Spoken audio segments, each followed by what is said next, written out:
big sound in a small town, far away from the big city lights, making music every night.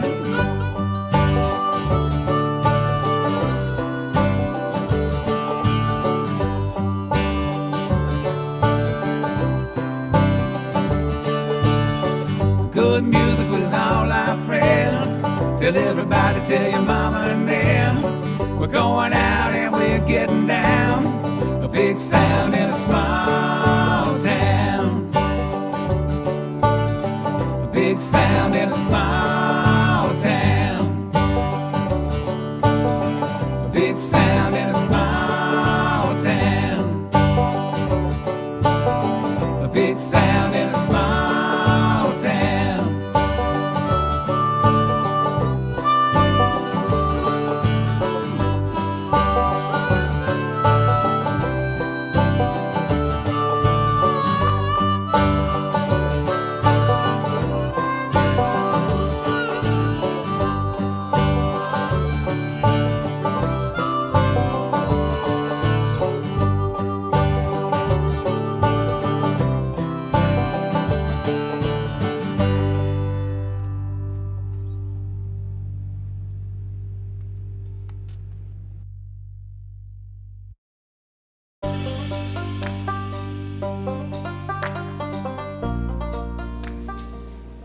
Hi, and welcome to Big Sound Small Town.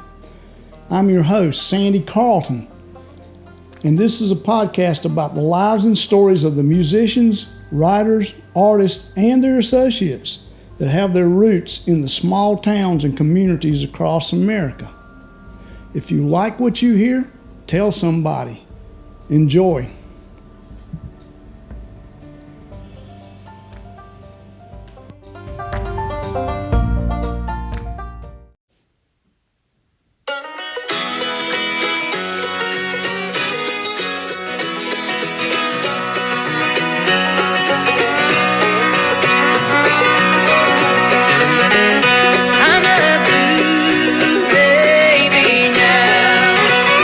Such a blue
Today, Big Sound Small Town is in the Earl Scruggs Center, and my guests are Darin and Brooke Aldridge. How are you guys? Hi, we're doing great. Thank you so Good. much for having us. Well, it's my pleasure. Been a long time coming. It has. We've been working on this for a pretty good while, and it's all good things come those who wait. So here we are. Just the right time, right moment, I guess. I guess. Well, during the pandemic, you guys stayed pretty busy. As busy. Well, you stayed visual. Is that a better term? Because there was not a lot of work. So, Right. I mean, Yeah, we were able to do a live stream. We called it our Sunday Shut-In every Sunday night at 8 o'clock. And we still are going to try and do that when we're home and not busy now. Oh, so that's something you're going to continue? Yeah, That's yeah. good. That's good. I think so many people enjoyed it. And, especially during the pandemic, having Oh, it's to be great. stuck at home. And I think it really helped a lot of people kind of That was feel better. one of the things that worked so well for the podcast. It exploded for me personally during the pandemic because people had time to listen. Yeah. Right. Absolutely. More time at home. We Yeah. developed a YouTube series called the Carolina We Sessions did. Yeah. that we did. And we Are was you going to on. continue that too? We are going to start that back up. We've got a lot of new people to interview and talk about. I thought That's that was good. very interesting to try to get that done. And Brooke had me pressure washing more and staining the deck and doing projects at home we never got to do. Yeah, so that was But good. she helped me all the way. But we got to do a lot of songwriting while we were off the road as well. And we've always wrote, but just not had a lot of time to do a lot of it. So Yeah. Yeah. we feel like we got to do a Well, lot it's more. hard to do when you're on the road as much as you guys are. Right. I mean, Yeah. It's, plus, I saw you guys got time in on the lake and time in on the golf course. Oh, Right. So it wasn't all work during the That's summer. right. It was a good time to be as bad as it was last year. We enjoyed it, and it took me a couple months to get used to that schedule. Oh, I'm sure it Because did. traveling since I was 17, 18 years old and being stuck at home and not riding, not going somewhere was a little bit to get used to, wasn't it? yeah. Yeah. That's hard to live with there for a little while, wasn't it? Brooke? I don't know about that, but, But I'd Plus go we- out and drive, every day out in the country and everything by myself for. Plus, we got to least see an your hour. guitar collection. Yeah, yep. I Which got was- to do a lot of videos with my guitar, so Yeah, that was fun. which is okay. That's a techie thing. I'm sure a lot of my listeners are saying, "Yeah, it's a guitar." Yeah, I've seen the guitar, but actually, my listeners, there's a lot of musicians, so they really appreciate that. Yeah. And if you haven't seen it, look it up. He's got some really cool instruments. I got to put strings on several that hadn't had new strings on in a long time. Oh yeah, I guess stuff that you're not taking out just sits there. And, Yeah. So, yeah. Well, okay. So when the pandemic was over, you guys just came out just rolling, didn't you? yeah, we had been talking to some folks. Some of the shows from last year rolled over to this year. And Right. then, of course, we've got some other stuff coming up in 2022 that rolled over as well. But yeah, I mean, we can't complain. We're just glad No. to see a schedule that's getting busy and Yeah, full again. busier. Yeah. Sure is. Did that? One of the things that booking agents, I'm not really sure how well they fared during the pandemic. It was hard for a lot of them. Yeah. We have a lot of friends, of course, in the business, and a couple of them almost just had to shut down, I'm sure. I mean, that would be. I mean, everyone in the music industry hurt during that time. Yeah. So, during the pandemic, did you guys record a new project? We did. We started on it in January again. I Is think that it right, was. Brooke? Yeah. January and February. Spent a couple of days out in Nashville, and then went back in February and finished up. So, just about as soon as you could get out and get there. When things started relaxing a little bit and folks had some vaccines. But I remember the first time in the studio, we all did wear masks and social Now, distance and stuff. Yeah, I was in going the to ask you studio. about that. How is that different than in times past? I mean, was that difficult to do? It might have been a little hotter, Yeah. but other than that, not really. I mean, you didn't have to sing. We for all it or had anything.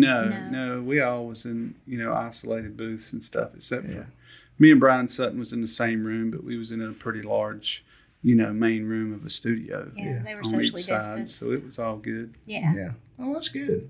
And then I guess with each time you've been now, it's I guess you're full up just like we are right now today. Right. Yeah. Yeah. It's been relaxed over there. When we got to do the singing with the Oak Ridge Boys, which was a treat, everybody at that time didn't have to wear any mask or anything. We'd all been vaccinated, So I was going to ask you about that about singing with the Oak ridge Boys, and I didn't know. That was one of the things.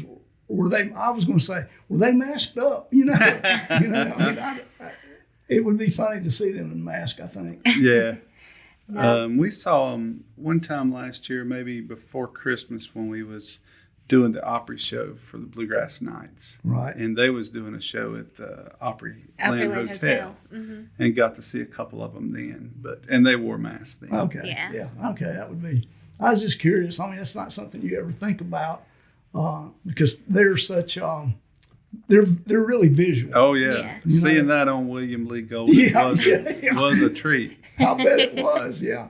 So that was one of the things. So was that pretty cool to have them sing with you guys? It was. Absolutely. They've been big cheerleaders and, supported us through what we've done, and that's been really sweet. We got to meet them, about 4 years ago, the first time? Yeah, with He Jimmy was on the Fortune. country music cruise with Jimmy Fortune.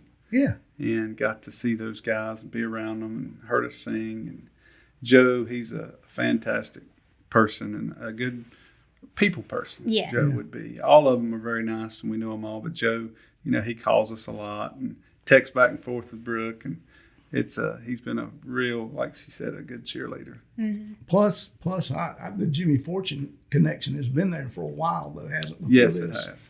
I mean, that's not just new with the whole Oak Ridge Boys. I mean, you guys have been working with and knowing him a while now. I first met Jimmy back when IBMA was still in Nashville. Yeah. And he was over there doing something with Daly and Vincent, and he was walking around in the trade show. And I recognized him and talked to him and told him what a fan I was of his singing and songwriting. And then later on, we cut one of his songs that him and Becky Bullard wrote. Right. And he met us down at Georgia, I guess it was, down there, and wanted to hear us sing the song. Sing the song. Yeah, and he was tickled, and we just struck up a more friendship after that and started singing a few things when we was together here and there. And then he called and said, I've got about 6 or 7 dates I'd love to add you guys on if y'all wanted to sing together and kind of co-build and do some shows. And one thing led to another, and it was awesome for both of us. Definitely. And got to do the cruises with him. And we do a Shriners show every year in our hometown of Cherryville. Right. And that's a fun thing to do. Mm-hmm. Jimmy always loves to give back. And the Shriners helped his oldest and first child I didn't know when he was born. So he has a deep connection and love for the Shriners. So he came down and did that. Yep. Yeah. And then he invited us out to come and do Country's Family Reunion. Mm-hmm. That was a show where older artists brought in younger artists, new and upcoming artists, and he chose us. He so, chose you guys. Yeah. That is really cool. It definitely was. Special for us. Yeah, I can see where it is. Well, since we're on the project, let's talk about it. Looks like some pretty heavy hitters on it. I mean, the new project is we've written 5 songs and then pulled from some of our favorite writers, like Jimmy. Yeah. The Oak Ridge Boys, the song that they sang with us was a Jimmy Fortune song. Yeah. And then a favorite of mine for a long time has been a Guy Clark tune called Die Trying. I saw that on there, and it's, with the timing of stuff with Guy, it's probably a pretty good time to have that on there. Yeah. It's a great song. It's a great way. I love the way you guys do it. It's a real tribute, Well, thank you much. I learned the song from John Randall. He recorded a project with John Jorgensen. Yeah. And, I was going to ask you about that, too. Yeah. Go ahead. And I got to fill in, a good bit with the band for John. And that was one of the songs that they had recorded. And I learned the part, learned to sing it, and told Brooke. Actually, she said, that's a great song for you. Yeah, just fit your voice well. So we wanted to record it in the bluegrass world as well. Yeah, I really like that. I thought that was really, really a good part of it. Now, you've had a single off of that record. Mm-hmm. Great job. Thank you. It's a beautiful song. I can see why you chose that song for the first one off of it. I mean, it's a fine song, and it's, the performance is really great. Well, thank you. It's a good radio song. It is a good radio song.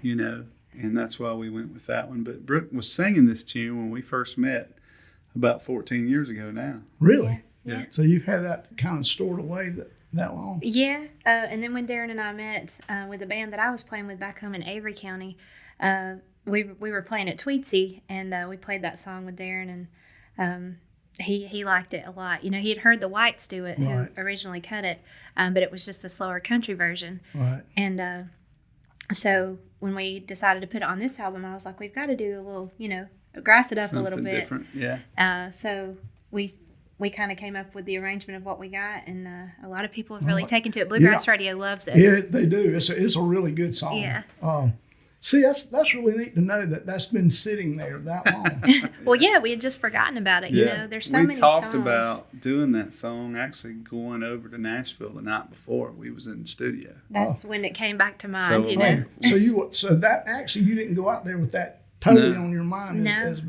Boy. When we got to Mark's house, we stayed with our friend and producer, Mark Fain, and we just wrote the chart out that night when we got over there, hit it the next morning. That's pretty cool. I mean, that's the beauty of music, how that happens sometimes. Let's hit the Tweetsy connection. Okay. You played at Tweetsy, right? I sure did. Did you I played in 97. I think played it at was. Tweetsy. Oh, really? That's awesome. Yeah. So that is a connection. Yeah. Something not many people even know about or get to do. I don't think it's the top thing any of us check off that we've done in our life, but it was fun. It was a great experience. Yeah. Yeah. There've been a lot of great musicians. Oh, they have. Play up there. The time we both probably played. Did you play about every day? Yeah. But when Brooke come along, this was years later. That would have been 2006. Something like that. 2005 and They 6. alternated and just played like a Saturday, and then played the next Sunday. Oh. And they only played one or two shows in the day, right? Or maybe 3. It was like 3. 3. Yeah. A lot easier. Yeah. When we was there, we did 6 shows a day. Wasn't as busy. 6 days a week. And not only that, I had a buddy who was one of the Indians. Yeah. And sometimes I'd go on with him and get on the back of his horse and be Indian too. Oh, that's great. But I didn't get any extra money. But yeah, that is something not many people. I'm sure not a lot of people know about that know you guys. Yeah. It was. It's a good learning experience. It was, man. I got to play with some very good musicians at the time. Big Al Johnson was playing fiddle and some guitar, and Jason and Charlie Burleson was there, and man, we sat. If you wasn't doing a show, we most of the time we was in the back room learning tunes and spinning off from each other. It was a good time. Yeah, you learn a lot doing in those days too. I was chasing a lot of can girls too. Yeah, well, I was gonna leave that out. Yeah, you probably was too. Yeah, I probably was too. So, but it was a fun little job. And then I guess we also have. You went to Appalachian. I did, yeah. I did too. Oh, okay. We have a lot in common, don't we? Yeah, we do. More than you would think. Just, and of course, I played a lot of music when I was there. Well, a lot of it being the Tweetsy job. Yeah.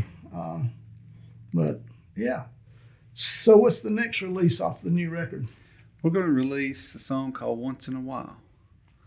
And it's hard to decide on which single to release next. Yeah. But that one really fits us. It's a duet. Yeah, it is.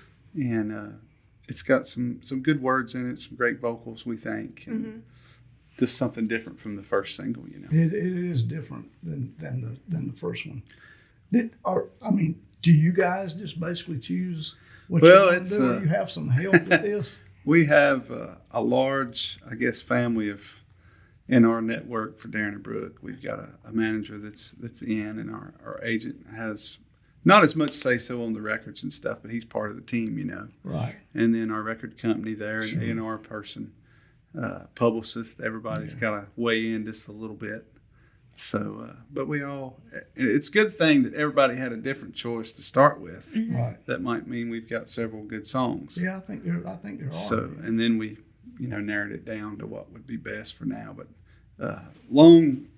good thing about that is I guess we can extend the album for at least a year and a half or more with a lot of singles. That's the way. That's the industry these days. It's a single industry. Yeah. Right. And it does allow you to keep an album alive a long time. Right. Where if you drop 12 and people will miss 4 of them just because radio won't get behind Right. an album anymore. So Right. when you drop them individually, then you get a chance at 12 supports, 10 Right. supports. Yeah. And a DJ's usually going to pick what they want to hear, True. If you present the single first, it's kind of like more songs get heard, like True. you're saying. Right. Yeah. Yeah, I think so. So, and apparently radio, at least with the first one, has gotten behind it pretty well. Yeah, Yeah, that's right. yeah, So we've we've been been taking- thankful. Yeah. And the record company seems to be behind it too. So, Yeah. which I've never understood why record companies don't get behind records after they, you're on your label, but sometimes they don't. Yeah. For a lot of reasons, but. Right. So you seem to have that going pretty well too. We hope so. It's going good so far.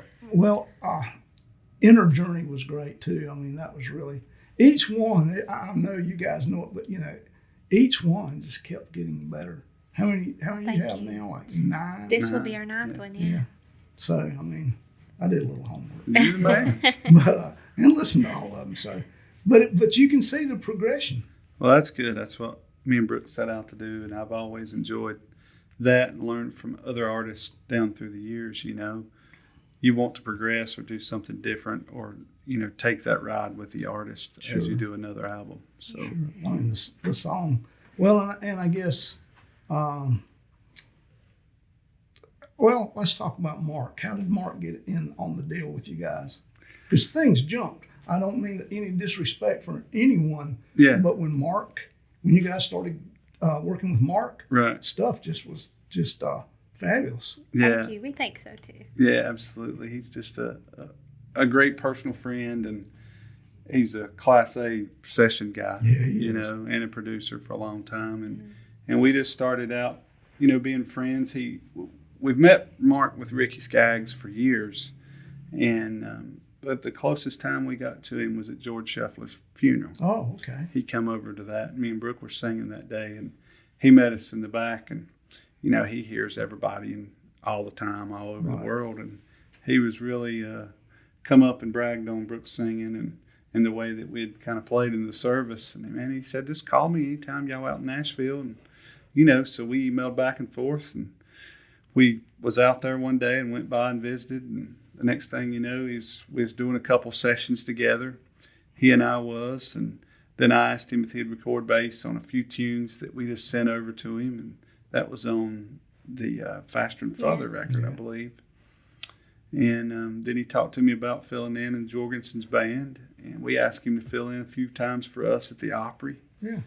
And one thing led to another. It's like, man, won't you just help us, with our next record? And that was Inner Journey. Yeah. And, he's really taught me a lot about writing charts and, being a little bit more in the studio, which is something I've always loved doing. And, of course, I produced several of our records. Brooke and I did on our own, but Jerry Sally produced our first 2. It's hard to be the producer of your own stuff. That is. Yeah. That to me is murder. It's tough, but it's good to have another hand in there and another mind. Yeah. True. And me and Mark work very well together. Plus, he gets the best bass jobs in the world. He does, man.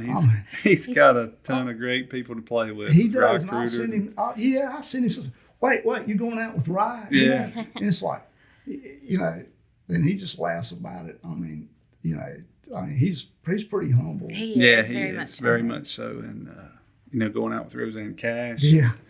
And did the stuff with Rye and Lyle Lovett. Hell, I love it. Just on and on. And of course, he picks Ricky with everybody. for all those years. yeah. I mean, Ton of Ricky- years, yeah. Yeah. Bruce Hornsby, but Bruce Hornsby, yeah. yeah, he's been like I said, a Class A session guy, Yeah, he has. for years in Nashville, and it makes us feel very comfortable and tells us what we need to hear. I mean, if we're doing something or need to do it this way, he's just professional all the way. That's great. Well, it's good too to have that ear, that additional ear. When because now between the two of you guys, you have vast experience. So I don't know. I think when you get to a point like that, it's really hard to find someone who can't aid you along because you've been doing it so long. Yeah. And I don't know if there's a sitting in the ways things, but there's people that can help, and sure, you guys don't seem to have a problem utilizing that's available to you. Well, thank you. I think Darin and I have really, when we started out, we with any artist, I guess you're trying to find your sound and what makes you you. Yeah. And I feel like we've been able to do that since the beginning, and that's because we've had people, who have helped us along the way and who've given us great songs. And then, of course, the music we grew up listening to, our parents playing records around the house and what, inspired us as kids. Right. So, and that stuck with us that we really did appreciate and want to, We had a vision early on the kind of artists we wanted to be. Yeah. Right. And we've grown into that and kept growing. So take us back to the beginning of the two of y'all. I mean, did you know instantly that we'll skip the romantic part at this point? Did you know that it was a good music mix? I did the first day. Yeah. Did she?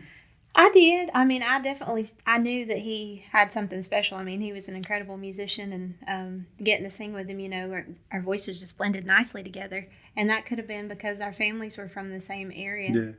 Because people have asked us that before, how we do our harmonies so well together. And we feel like it's kind of like a regional thing, And just knowing the background where our families came from and growing up in church and learning how to sing, in a choir or however, just sitting around the house singing, with our grandparents and our families on a Sunday. So I think it's been special that we had a lot of the same things in common. Right. Yeah. Well, it's a good vocal blend. I mean, sometimes you can have exceptional singers, but the vocal blend is just not there. Right. And it's a type of thing that you really can't force. I mean, it's almost either there or not. Yeah. I mean, you can Right. sing with a lot of people, but that right perfect blend can be. Was it can lucky. escape you sometimes. You're right. Lucky on that. I've always loved to sing harmony, and I guess for years that was my job. Singing. Yeah. I did a lot of lead stuff too, but most of the time I was a harmony singer or a tenor singer, and working with the Country Gentlemen Were you really working with them taught me when that. you met her? Charlie had died in late 2004, and Brooke and I didn't meet till 2005. it was late later. 2005 probably. So I'd just come off the road, and I was in the band with the Circuit Riders at that Yeah, I remember time when with you some of the guys from the Country Gentlemen and Third Right. Time Out. But working with Charlie really taught me how to sing behind a very good vocalist. Yeah, he was very good. And when I heard Brooke sing that day in the church, she had two other guys that were good musicians and good singers, but they wasn't near the vocalist she was. Right. And she overpowered the band, completely in singing. And they just got me in to kind of play mandolin that day, and because they had a group and they had their harmonies, and I kind of nudged a buddy of ours, Corey, and I was like, man, let me sing with her on this next song. I was dying to sing with her, I'm sure you were. So, and from there, we just had an instant bond, Yeah. Well, it's I figured one of the two of you knew right off the bat when you sang that it was the right thing. I mean, so it was special for us, but a lot of people that heard us sing after that really talked about that. Yeah. And the connection that we had. And we started dating, right after that, pretty quick. I had to chase her around for a little while, but you know how that goes. I do. But I'd take her to festivals with me when I was traveling with the Circuit Riders at the time, and we'd get her up to sing, and it would just instantly change the whole atmosphere of the crowd and the stage and everything. When we got to sing her, she opened that beautiful voice, you know. Yeah. Oh yeah. And we just knew we needed to do something on our own. Yeah. Yeah. And that's, it's worked out well. I mean, it was a great decision. I mean, it's we've been lucky, man. It's a hard business, and as you know, it is a the music hard business is, It and traveling, playing, recording, keeping it all together. It is, and so many people.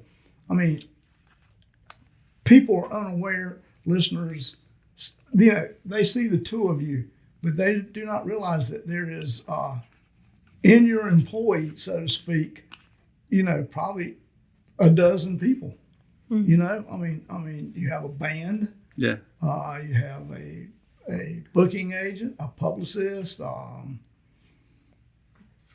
sure other people who are, and that's an undertaking too. I mean, it's hard to do that and keep everybody happy and satisfied. It is. That's more my role, I guess, in the band. Yeah. For everything, kind of the band leader. Well, you've been keep driving all that bands stuff for the most part for your whole life. Yeah, So, sure have. So. And loved every minute of it. Yeah, I know. Sure. Yeah. Don't we all just love every minute with bands? Okay. So, how surprised were you when you got the first award? I mean, were you surprised? I was absolutely Or did you surprised. believe that you were going to get it? No, not at all. I, could have only ever dreamed that I might get it even once, and just to be recognized for doing something that I've loved my whole life, Right. And my parents, of course, your parents are always the first to believe in you, and would always tell me, you're going to be up there on that stage singing like that someday. Right. If we would go to concerts or anything when I was a young kid, and so big dreams, but to actually have it happen, I was very surprised and very overwhelmed. So what's the difference between the first and the fourth? Nothing. Not a thing. It just feels like the first time all over again. That's great. I mean, it's great to hear you say that. Yeah. I think, third one I might like best, but I mean, it's all. Yeah, I don't take it for granted at all because it's just it something has we been love. a shock. Yeah. Every time, and she's might be up for it again this year. I don't know that she will, Don't know. be that's nominated, okay. but the chances are she might be nominated. True. But, you never know. Like last year, well, you've won it 3 years. We'd talked and said, you probably won't get it this year, maybe. And she won it. Have you not won it more than anyone? No, I think Rhonda's won it more in general. I think she's won it 5 times in a row. Rhonda, But won it 8 times 8 altogether. times total, and then And Allison's won it 5 times. Okay. And Brooks, I guess, right in there third. Yeah, I think, and possibly plus at the time right now, you do have a song on the charts, which it is nominating time. I mean, Yeah. so it's not like it's that's pretty wild. That's pretty well developed plan. I mean, to have a song on the charts when it's time to nominate, I'm sure you guys planned it that way. So I mean, but that's great. I knew the first time I'd heard her sing that day and we started getting together, I'd told her, I've been around a little bit and heard a lot, but I knew, and I told her mom and dad early, this was before we got married, I said, if we keep going, she'll get nominated for female vocalist. I never said she'd win, but I said she just got to with a voice that strong. I agree. And the songs, to sing. And I remember one time we was at an agent in Nashville. We was trying to get to sign us early on, and we hadn't been playing but a couple years. But I've always dreamed high and pushed forward. Sure. And he didn't take us. And I remember telling him as we walked out the door that day, I said, you take another look at her because she'll be female vocalist of the year one day. Yeah, he's probably regretting that big time. But that's just how persistent I am on our business and what we need to do. I think you have to be persistent. I think that's the only way to ever reach your goals is be persistent, be thick-skinned. I mean, that's the truth. Because everybody in the music business has been turned down at something. Absolutely. At some point. It sure is. And that's why a lot of people were in it for a while and are gone. I mean, it's It's hard. It's harder than what. It's a hard, ugly business, really. It Yeah. is. The business part of it is. Yeah, it's not for the weak at heart. No, it's definitely. not. No, Because it's it'll not. take a toll on you if you let it, you know. Oh yeah, it will. And even when you know it's coming and know it's going to happen, it still does. Yeah, it you're can right. be. It can be. It has a high ouch factor to it. Yeah. you know? So, all right. Let's move to the Grand Ole Opry. So, first time. Do you remember that? Absolutely. Never forget it. It was July 4th in 2017. We got to debut with our good friend John Cowan. And we're coming up on 4 years. We are. That's hard to believe, isn't it? And speaking of that, you're going to be there. We're going to be there July 2nd and 3rd. Yeah. So it'll be right at our 30th time, I guess, Yeah. officially. So We've got to play it a few more times than that, but officially it's just Darin and Brooke. It'll be about 30 times. 30 times. Wow, that's a lot. I did it once, and I'm In tickled 4 to years. death. That's Yeah, I right. know, That's right. even It's once a great is- feeling. So, are you guys going to become members?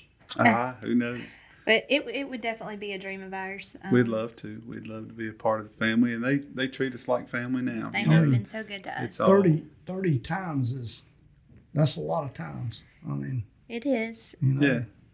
And it's We appreciate the Opry a lot. Brooke and I have very good values and respect for it. well, actually, I saw you had the Opry band play Yeah. on the record, New song we had written called the Grand Ole Circle. right? And during the pandemic, we got to play the Opry quite a few times during that year. And I think a lot of it was because they wasn't having a lot of bands and they Right. wasn't having a lot of guests. And Brooke and I were married, and we'd been there in the last 3 years. And so that was good that we could set in with the house band and just the two of us play. Yeah. And we got to represent Bluegrass Night for 75 years of bluegrass. So that was very cool. But we've got to do that with the house band several times over the last 4 years, playing classic country nights at the Ryman or just there. And we thought it was very fitting to add them in on that song. I think that's good. Tommy White played steel, and Kerry Marks was on guitar, Sure. and Randy Hart was playing piano, and our old buddy Eddie Bears was playing the drums, and Eddie's recorded with everybody, Eddie played has everything, recorded with man. It was- everybody, every kind of music. Too. absolutely. I mean, It was an honor to have those guys on that song with us. I can see where it would be, and so that actually all worked good there. And you are going back for the fourth week, Yeah, so we love being there, and they've been so good to us. But like we said, we have a lot of respect for the Opry House, the players, the past members, and just love carrying on that tradition. yeah, there's nothing like stepping in that wooden circle and just thinking about everybody that stood there before you, and then all the folks that still stand there today. You know, it's really surreal. And were we you guys nervous the first time? oh my, yes. You know, I have a story You about weren't, that. though, I'm sure. Oh, let's hear the story.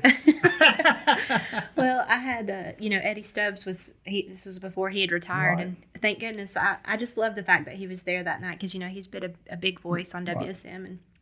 And, he was in bluegrass music before that. So we just have such a respect for him. And somehow, I don't know how, but I got away from the band and everybody else. I was just kind of preparing my mind and thinking, and I was watching the other group that was on before us and just trying to, just take it all in for a minute.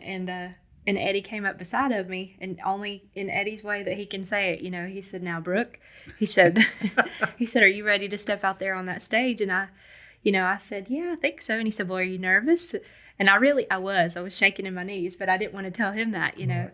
And I said, "Well, I'm okay right now." I said, "I'm just trying to get myself prepared here." And he said, "If you're not nervous," he said, "you don't deserve to be out there." Yeah, that's great. And That's I good. thought, Yeah. yeah. Plus, he had that Eddie Stubbs voice. That's right. Exactly. I wish I could talk like that. Yeah, everybody wishes they could talk like that. I mean, so that is really cool. Yeah, So you were nervous enough. absolutely. Yeah. You weren't though, were you? Just a little bit to have those jitters, that you're getting to do something like that. Yeah. But I tried to be and learn this at a younger age when I was like with Charlie and stuff.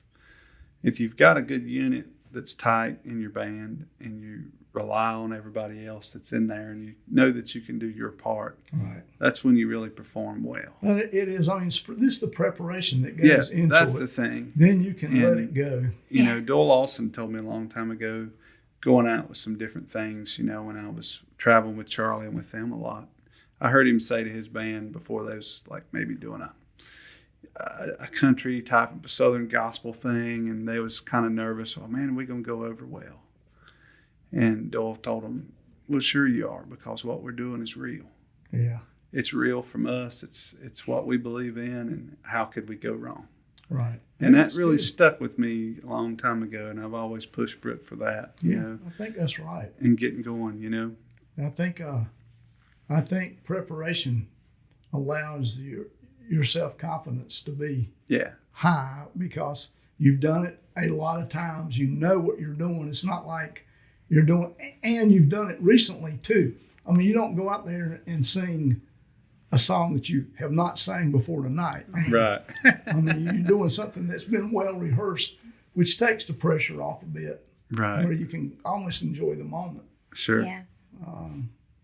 So Yeah, we've had a lot of good moments there. Yeah. So- Definitely.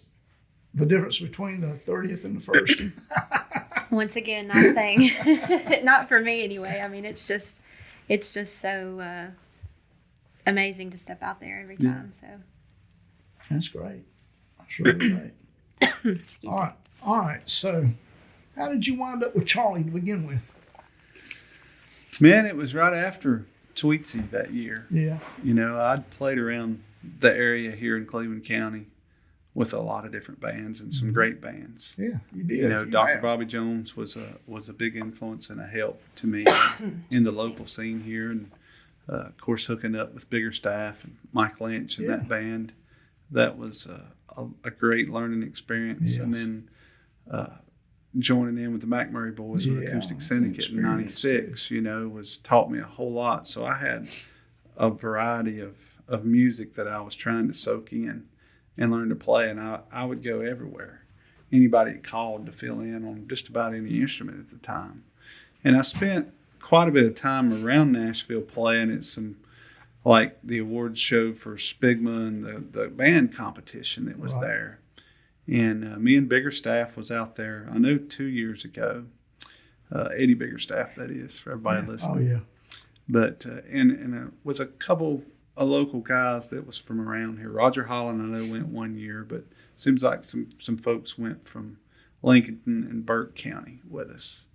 And the Country Gentleman was out there that day playing, and they'd heard me sing and play mandolin in the band competition.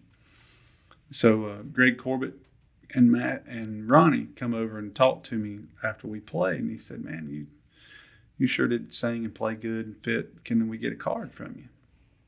And I said, "Sure thing." And Eddie knew the guys. He knew Matthew already was playing in the band at that time. And I think Matthew was going to leave a little bit after that.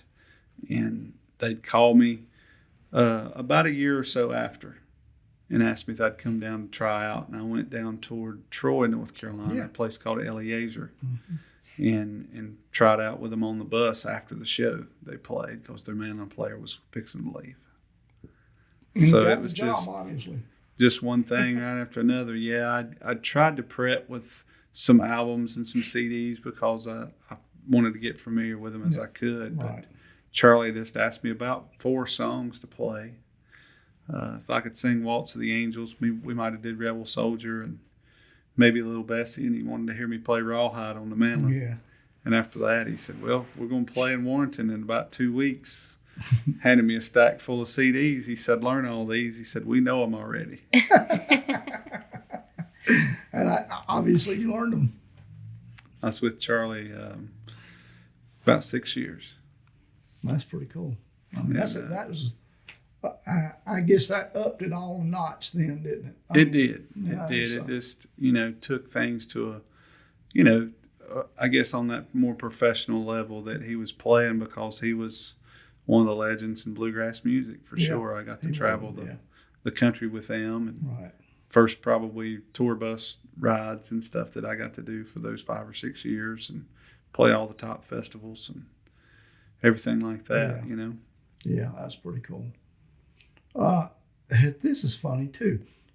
I think I've seen you playing saxophone, which is really weird. That people probably don't realize. Did I not see you playing sax? I played sax with the Syndicate a couple times. Yes, I thought so. Which Sure that's something that, you know, everybody thinks about Darin being a bluegrass guy. Yeah. But actually, your music goes back past bluegrass too. I mean, it goes to. Okay, you've taught forever. I mean, you have taught. You can say that now. That's Half right. of the people who are musicians around here at some point took lessons from you. Yeah. And some of them come up to me now that I don't remember because they took when they was in junior high or, right. you know, And they're probably kids and didn't then they're continue, 20 did and they? 30 now or something like that. And they say, man, I took guitar from you, but they look so different. Right. You know, but I'm glad. I don't know how many I've taught in the last 24, 25 years, but Right. at one time I kept about 60 a week. Yeah, you had a bunch there for a long time. And since I've been married and slowed down, I keep about 15. There's a big difference. There is a big But I've difference. loved every minute of it, and I learn something every time I teach somebody else something. Well, you know, I mean, you were playing non-bluegrass stuff. Okay, you actually, were you in a high school band? I was. I started probably first instrument playing piano when I was 6 or 7 years old. And my mom's a great piano player, but she put me in piano lessons then. And, you know, I started slowly learning to play the guitar chords on the guitars that she had taught me. And, you know, my brother was 4 years older than me, and his buddies loved, you know, the hair bands and Right. stuff, rock music. Yeah. So I was hearing that out of my left ear, you know, with Van Halen and Bon Jovi and Right. those type of bands. And in the right ear, I was listening to Ricky Skaggs and Sure. Emmylou Harris. Yeah. And I learned to play the guitar, and I loved singing. Mama would sing all the time, and I liked to hear her sing harmony. And I wanted to learn to play the guitar or the piano so I could do that and accompany myself singing. Right. And so I just learned a variety of things, and I picked up on electric guitar from some of my brother's buddies, playing in their little jam bands downstairs, and they'd come over and be playing some, you know, Van Halen licks, and I'd listen to him play it and learn a power chord and a lead break, and then I'd get his tape deck down and figure it out for myself. And then I'd kind of pick along with them. The next week they'd come, and then I started to teach them how to play because I guess I'd studied it, you know, a little bit longer. But when I was able to get in band, I think in the 7th grade, I wanted to play saxophone. I loved that sound and learned to read music better. And that taught me a great foundation. So I was in the high school and junior high band from 7th through 12th grade year and played all county and Right. played saxophone and soprano sax my last 2 years. Well, see, that's the type of thing that bluegrass players don't normally have. You know? Yeah, man, being in that band and learning to read music has helped me so much for recording and reading charts and I putting agree. stuff together. Yeah. That foundation's been huge, and it helped me to teach music Oh, I'm instruments sure it all helps this teach years you, and yeah. writing out music or tab. But with the Syndicate boys, you know, that's another something I'm thankful for because it gave me a foundation of taking somebody that was 16, 17 years old and Right. had been in this box playing mandolin, and then they put me in about 3 other boxes to learn to play. Right. And sometimes a lot of it was off the cuff or just playing, and I had to get out there and swim Yeah. or sing. That's kind of the way they are. Yeah, and I loved it. You know, it took me a while to catch on, but, you know, Steve and Brian and Fitz and the boys really was a shot in the arm I needed. Yeah. And then they found out I could play sax, and of course, anything's open with them. It's like, man, bring your sax and play it on a few tunes. Yeah. So it was, you know, it's all jazz. So Yeah. it was so fun. Yeah, it is. Now, in your case, all you've done is sing. If you got a voice like that, how old were you when you really knew you had a good voice? Oh goodness. I probably started to really understand and appreciate it a little bit more when I was probably about 12. Really? But I mean, I've been singing since I could talk. You know, my parents saw something in me at an early age, and I could remember words really easy to songs. Just after hearing it one time, I knew most of the words. You know, so. That's leaving us now. Oh, yeah, I understand that. No, Yes, so I have to help him now. So. Yes, I do understand that. Chris knows, I just had an incident with words to my own stuff. So, yeah. But I mean, they would take me to singing competitions and things like that as a kid. And I grew up singing in church with my mom and my sisters. And then on Sundays, we would go to my mama and papa's house and just sit around and sing a cappella. You know, my grandma could play guitar a little bit, and she would kind of frail and just, you know, do whatever just to be funny. But I never really took an instrument seriously. I played piano and took a little bit of fiddle. My parents bought me a fiddle when I was young. And but it wasn't really until I was probably about 15 that a good friend of mine from church, he told me that I should be singing bluegrass music. He said, I just hear your voice for that. And he gave me some Rhonda Vincent CDs. Oh, yeah. And I mean, I'd heard her before, but I guess I really hadn't paid attention. And when I started listening, you know, I was like, man, I really do like this kind of music. Good. So I came to appreciate that a lot more because I grew up singing Southern gospel and country music in these competitions that I would be in. So after that, it's kind of like the bug bit me, and that's really all it took. You know, the same guy that gave me the Rhonda Vincent CDs, we started a band, him and a good friend of mine, and we did that up until I met Darin. Really, I guess in college is how old I was about that time, and like Darin said earlier, you know, we had a lot of the same goals and ambitions, and knew that there was just something special between the two of us, and that's when Darin and Brooke started, and I guess harmony has always been a part of your life, right? It has been, yeah. I grew up in a church that just sang kind of like with the shape notes kind of thing. Yeah, I know all about shape notes, yeah. And so, you know, that we would do that kind of thing. So I think that really had an early influence on me in the way I sang. And like my choir at my home church, I don't feel like they sing like any other choir. And maybe that's because they shape notes. Right? Yeah, right on. Yeah, it's just different. It's a different harmony, without a doubt. Yeah. And so I'm very grateful for that. I tell them all the time when we go up there, we always have to sing at my home church still, and I'll tell them, you know, a lot of my influence came from there. So I'm thankful for that. The best harmony singers a lot of times do have shape note backgrounds. Oh yeah, I mean that's it's just a great learning tool, really. Yeah, definitely.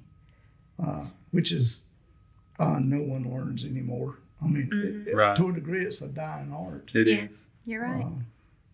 Mary Beth should probably start a shape note program here. That's not a bad idea. You know, I thought about it because it is dying. Yeah.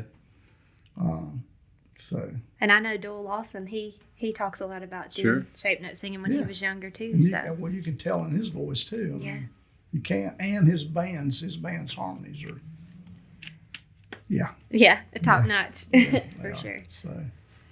So okay, you guys got a lot of jobs lined up for 2021, probably into 2022 already. We do. We've got several things booked in the spring of 2022. So it's all of a sudden back. Floodgates went down. Yeah, we're going to be at Merle Fest this fall. Yeah, I saw that. That's cool. Rhythm and Roots up in Bristol is another festival. Yeah, that's a good one. The big one in Gettysburg is in August, I guess. Yes. We'll be here in town at the Don Gibson Theater for our CD release show. Yeah. We're doing a couple shows with the Oak Ridge Boys. That's cool.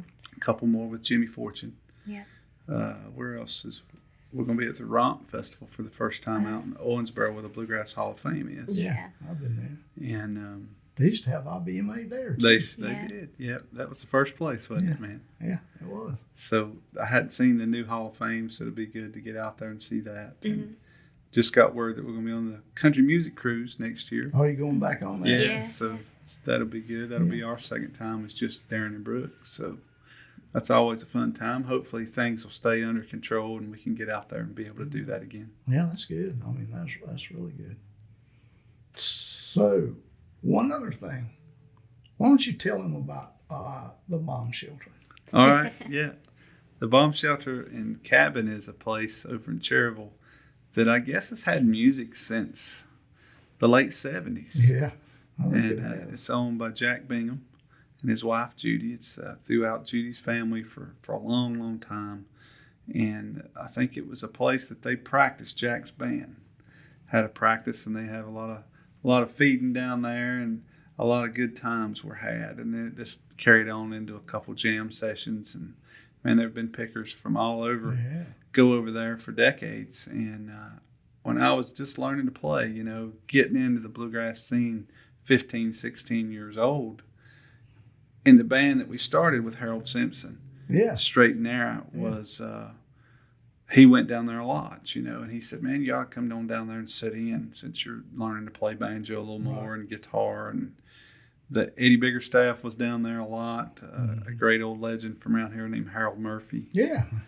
And those guys was just holding court, and I got to sit in with them. And Doug Rogers was there a lot. Yeah, Steve McMurray came over a lot and played. And Buddy Wright was living around here at that time. And, it was just a great little bluegrass jam every week that I got to go to school on every Wednesday night. That's really cool.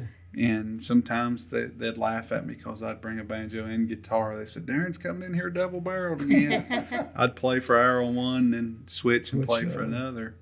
And so since like 94, I've been going over there and picking most Wednesday nights. You still go if you're home? I went Wednesday night this past week and picking a lot. And I've learned a lot of tunes. It's kept me in shape very good. Sure, yeah. And it's I've got to introduce a lot of other folks to the place, and it's just like its own little paradise down there. It is. What did you think the first time you saw it? Oh, I didn't know what to think, honestly. I mean, I there was a couple things like that when I was growing up, like Jim and Jenny's. We didn't go very much. I didn't really go until I was a little bit older as a kid, but Jack's kind of reminded me of that. Yeah. And just all the folks that would go and kind of gather and tell stories and, just play music and have a good time, just being together. Absolutely. It's a great hangout for sure. There's so much history there. I mean, Jack has done a really good job of there's like stuff on the walls, and like anybody that goes to the bomb shelter gets to sign the ceiling or the walls wherever there's space at this point. The cabin's kind of its own museum. Yeah, definitely. So I enjoyed getting to do that. It is one of the coolest things that around here, really, that's survived a long time and still. Yeah. And I'm trying to get Jack to do the podcast. Yeah. Because Jack would have a great story. He sure would. He's just it's just getting him to do it. Yeah. My best. I'll help you with that. Please do, because I've gone through his wife, because she's a little easier, So do. I will. With that, because it's an entertaining story and one worthy of its own story. Absolutely. That's exactly right. So what do we look for the rest of the year out of you guys? Well, just the release of this new record and hitting the road really hard and playing with our new band that we've put together here in this last year, and excited for that. And hopefully be back on the Opry this fall again, and just going forward. That's great. Keeping one step ahead all the time if we can. Well, you guys have been fabulous guests. Great stories. Thank you. And I appreciate you. We've been trying to do this for a while, in case our listeners do not know, but it's been worth the wait. It's been wonderful. Thank you for your time. Thank you. It's a pleasure talking to you. All right. Yes. Thank you.